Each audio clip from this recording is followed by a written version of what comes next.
Samajwadi party के टूटने के बाद अब चुनाव चिन्ह के लिए लड़ाई तेज। अखिलेश गुट की तरफ से रामगोपाल आज सुबह 11:30 बजे चुनाव आयोग जाएंगे। चुनाव आयोग में साइकिल छापे पर दावा ठोकने के बाद मुलायम ने कहा, साइकिल पर हमारा हक है। शिवपाल, अमर सिंह और जयाप्रदा के साथ चुनाव आयोग पहुंचे थे।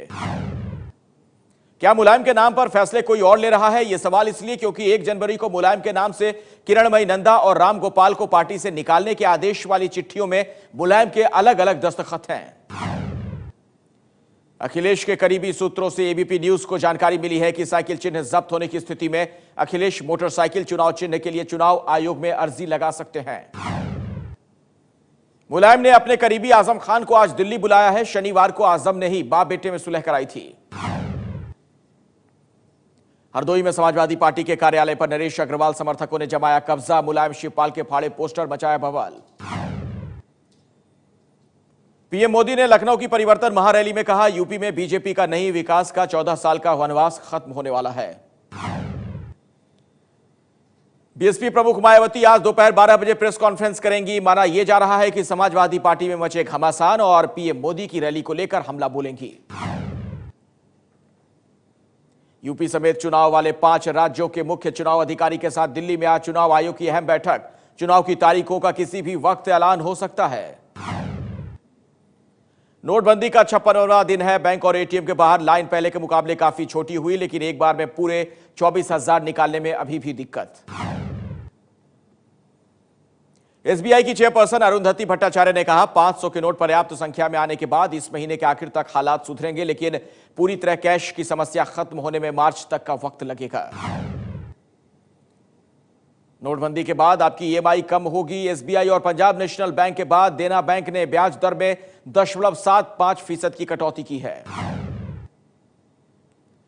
प्राइवेट बैंक भी ब्याज दर कम कर रहे हैं। आईसीआईसीआई ने ब्याज दर में 0.7% की कटौती कर दी है। कोटक महिंद्रा बैंक ने भी 0.45% ब्याज दर घटाई।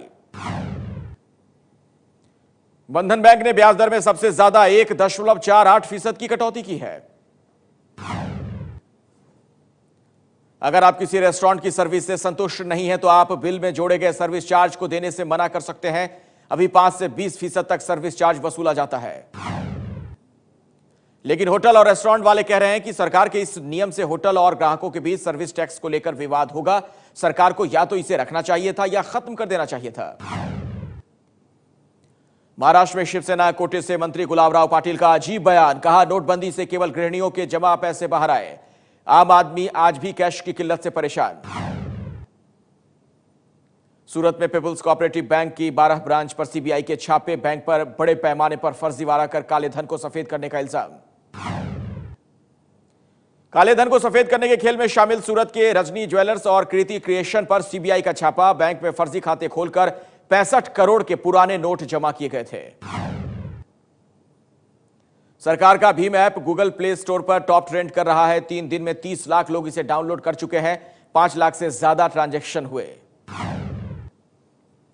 इस साल आम बजट 1 फरवरी को पेश हो सकता है। सरकार 30 जनवरी से बजट सत्र बुलाने की तैयारी में है। आज सीसीपीए की बैठक में इस पर फैसला होगा। आज पीएम मोदी आंध्र प्रदेश के तिरुपति में 104वें विज्ञान कांग्रेस का उद्घाटन करेंगे। पीएम बनने के बाद तिरुपति के बालाजी मंदिर में आज दूसरी बार पूजा करेंगे। इस कार्यक्रम में देश और दुनिया के 14,000 वैज्ञानिक हिस्सा ले रहे हैं। अमेरिका, जापान, इजराइल, फ्रांस और बांग्लादेश जैसे देशों के 6 नोबेल पुरस्कार विजेता भी हिस्सा लेंगे। 2 दिन के दौरे पर आज केजरीवाल चंडीगढ़ जा रहे हैं। अलग अलग संगठनों से बात करेंगे। रूठे नेताओं कार्यकर्ताओं को भी मनाएंगे।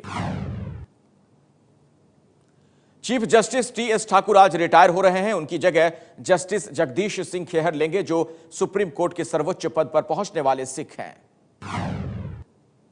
जम्मू कश्मीर के बारामूला में सुरक्षा बलों ने एक आतंकी को मुठभेड़ में मार गिराया। इलाके में छिपे 2 और आतंकियों की तलाश जारी। यूपी के हरदोई में अखिलेश सरकार के मंत्री ओम प्रकाश सिंह की इनोवा कार से कुचलकर ठेले वाले की मौत। गुस्साई भीड़ ने कार में तोड़फोड़ की। कार का ड्राइवर गिरफ्तार। यूपी में बुलंदशहर के कस्तूरबा गांधी अस्पताल में लापरवाही से गर्भ में पल रहे बच्चे की मौत। डॉक्टर पर इलाज के लिए महिला से घूस मांगने का आरोप। यूपी के मुरादाबाद में लापता नाबालिग छात्र दानिश का शव मिलने से हड़कंप। 2 दिन से गायब था छात्र। वाराणसी में महिला प्रधान के पति की गोली मारकर हत्या, शव को सड़क पर रखकर परिजनों ने प्रदर्शन किया। पंजाब के जालंधर में प्रेमी ने की प्रेमिका की हत्या, घर के पास शव को दफनाया, पुलिस पूछताछ में प्रेमी ने जुर्म कबूला।